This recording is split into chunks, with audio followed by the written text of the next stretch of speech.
लोग बोलते हैं बैंक में वैकेंसी नहीं आती, उन्हें देख लेना चाहिए कि बैंक में आजकल कितनी वैकेंसी आ रही हैं।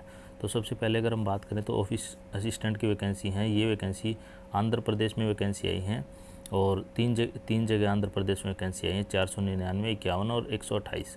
अरुणाचल प्रदेश में 12 वैकेंसी हैं, असम में 120 वैकेंसी हैं, बिहार में 63 वैकेंसी हैं, छत्तीसगढ़ में 152 वैकेंसी हैं, गुजरात में 39 वैकेंसी, हरियाणा में 201 वैकेंसी हैं, हिमाचल में 91 वैकेंसी, जम्मू कश्मीर में 29 अलग से हैं और 112 अलग से हैं, झारखंड में 57 वैकेंसी, कर्नाटका में 400, फिर उसके बाद 50, केरला में 430, मध्य प्रदेश में 273, 105, महाराष्ट्र में 99, 150, मणिपुर में 8, मेघालय में, इस तरह से करके सब जगह ही आप अपने डिस्ट्रिक्ट के हिसाब से वैकेंसी देख सकते हो। फिर इसी तरह से ऑफिसर स्केल 1 की वैकेंसी आई है आंध्र प्रदेश में, मतलब ऑलमोस्ट सब स्टेट में ये वैकेंसी आई है।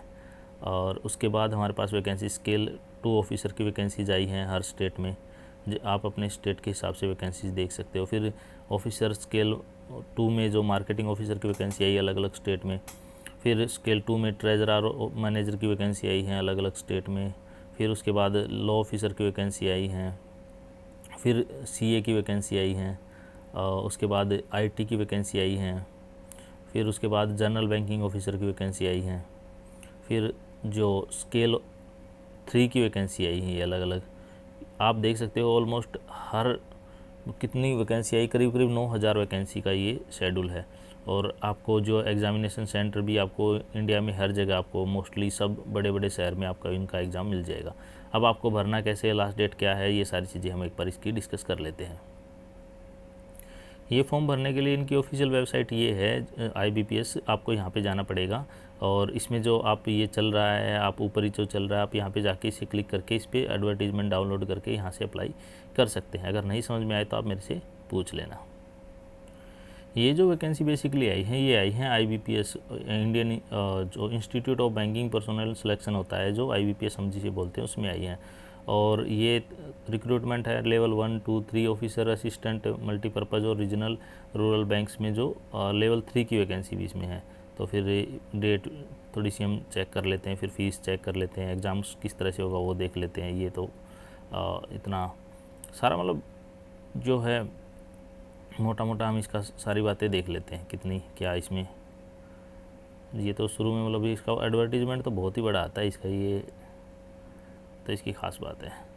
अब बात करते हैं एजुकेशनल क्वालिफिकेशन। सब में ग्रेजुएशन मांगी है और अलग अलग एक्सपीरियंस मांगा है। जैसे जनरल ऑफिसर जो लेवल 2 का ऑफिसर जो जनरल बैंकिंग का है उसके 2 साल का एक्सपीरियंस, जो स्पेशलिस्ट है उसमें मैनेजर में उसके लिए 1 साल का एक्सपीरियंस, चार्टर्ड अकाउंटेंट का 1 साल का एक्सपीरियंस, IT का 1 साल का एक्सपीरियंस, लॉ में 2 साल का एक्सपीरियंस, ट्रेजरी मैनेजर के लिए 1 साल का एक्सपीरियंस, मार्केटिंग मैनेजर के लिए 1 साल का एक्सपीरियंस, एग्रीकल्चर ऑफिसर के लिए 2 साल का एक्सपीरियंस और लेवल 3 के लिए 5 साल का एक्सपीरियंस। ठीक है जी। और अब बात करते हैं फ़ीस। जो एग्ज़ाम फ़ीस रहेगी आपको भरनी है सबके लिए 175 रुपये रहेगी SC ST PWD के लिए, और 850 रुपये रहेगी अदर्स के लिए। ये सब एग्ज़ाम के लिए फ़ीस इतनी रहेगी।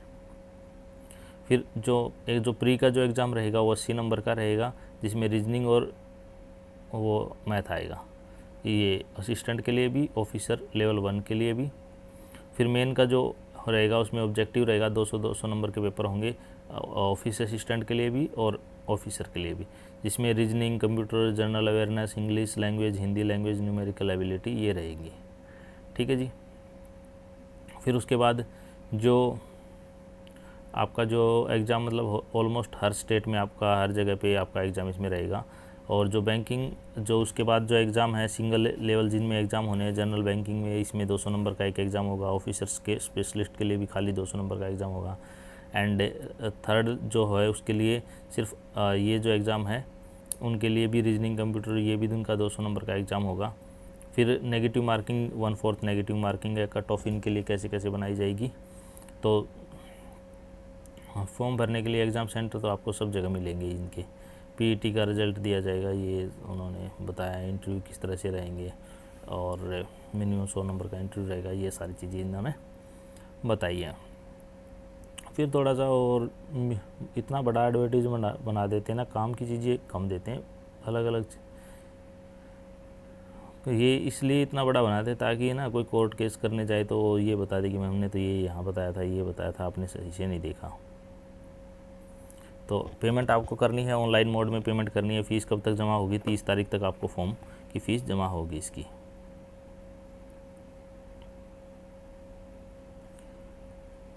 अब बात करते हैं हम एक्शन। अगर आप फ़ोन वगैरह कोई ऐसा एक्टिविटी करते मिल गए उसमें जो इलीगल है तो आपको इसकी देखो। पहले अब बात करते हैं एग्ज़ाम की, जो मेन इंपॉर्टेंट टेंटेटिव शेड्यूल बताया इन्होंने। 1 से 21 तक आपको फॉर्म भरने हैं। पेमेंट के लिए 1 से 21 है। डाउनलोड कॉल सेंटर 10 जुलाई से कॉल सेंटर डाउनलोड हो जाएंगे। प्री का एग्ज़ाम 17 से 22 के बीच में रहेगा डाउनलोड। और फिर उसके बाद कॉल लेटर प्रिलिमिनरी एग्ज़ाम की डाउनलोड कॉल लेटर ये है ऑनलाइन के लिए जुलाई अगस्त, और फिर एग्जामिनेशन ऑनलाइन अगस्त में, प्रीलिम्स का अगस्त में, फिर रिज़ल्ट आएगा सितंबर में। फिर उसके बाद मेंस का विंडो खुलेगी सितंबर में, ऑनलाइन मेन की सितंबर में रहेगा, डिक्लेरेशन होगा, रिजल्ट अक्टूबर में।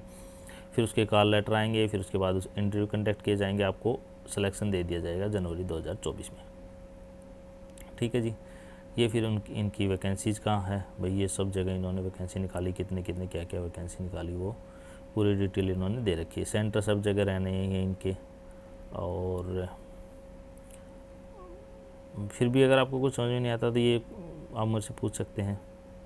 किसी को कोई और हेल्प चाहिए मटेरियल वगैरह की तो आप मेरे से PDF में मांग सकते हैं, या मेरे मांगने की भी जरूरत नहीं, मेरे टेलीग्राम चैनल पे जाके वहाँ से डाउनलोड कर सकते हैं। इस वीडियो में इतना ही। Thanks, have a nice day.